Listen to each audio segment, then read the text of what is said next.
নারীর সাথে ভালো আচরণ করো। নারীদেরকে বাঁকা পাজরের হাড় দিয়ে তৈরি করা হয়েছে। এই হাড়কে সোজা করতে গেলে ভেঙে যাবে, রেখে দিলে বাঁকাই থেকে যাবে। তো কি করতে হবে? ফাস্তাউসু বিন-নিসাই খায়রা, কোমল আচরণ করো।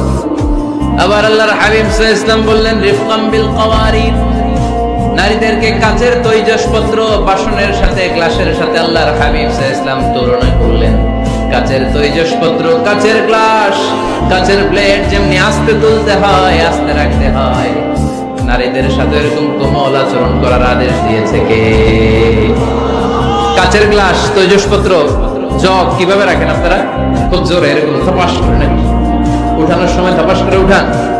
খুব স্মুথলি এটা ধরতে হয়, স্মুথলি এটা রাখতে হয়। তেমনি নারীদের সাথেও স্মুথলি আচরণ করবেন। নারীদেরকে যত আপনি কোমল মোলায়েম ভাষায় কথা বলতে পারবেন, তারা তত আপনার